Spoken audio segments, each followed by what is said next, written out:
کہ طلب علم میں استفادہ شرط ہے کہ ایک بیان کرنے والا کہاں کہاں پڑھنے گیا، کس کس سے پڑھا، کون اس کے مشائخ ہیں، تاکہ مشائخ کی معرفت سے ہمارے سامنے ان کا منہج واضح ہو جائے.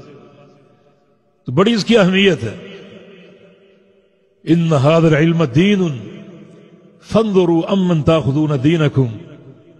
یہ علم کیا ہے؟ یہ دین ہے، یہ علم اللہ کا نور ہے. اور خوب دیکھو اور غور کرو کہ یہ علم تم کس سے لے رہے ہو، کس سے حاصل کر رہے ہو. اور اس کے لیے علماء شرط ہیں، کیونکہ رسول اکرم صلی اللہ علیہ وسلم نے علماء ہی کو علم کی بقا کا سبب قرار دیا ہے. صحیح بخاری میں حدیث ہے، یرفع العلم بیشر الجہل وان اللہ لا يقبض العلم انتزاعا من صدور الرجال ولكن يقبضه بقبض العلماء حتى اذا لم يبق عالما اتخذ الناس رؤوسا جهالا يستفتون فيفتون برأيهم فيضلون ويضلون.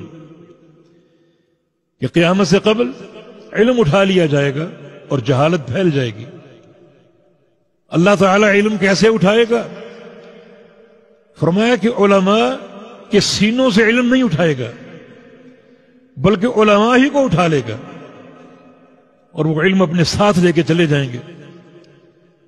اس سے کیا ثابت ہوا کہ علم کی بقا کا سبب علماء ہے، کتابیں نہیں، تمہاری سی ڈیز نہیں، تمہارے کمپیوٹر نہیں، بلکہ علماء.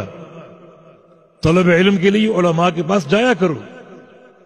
میں نے مبارکباد آپ کو دی کہ آپ یہاں چل کر آئے. طلب علم کے لیے چل کے آنا بڑا بابرکت ہے.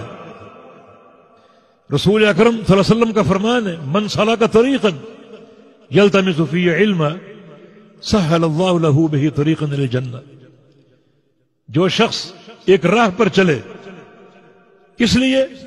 طلب علم کے لیے، نبی علیہ السلام کے فرامین سننے کے لیے، اللہ تعالیٰ اس کا جنت کا راستہ آسان کر دیتا ہے.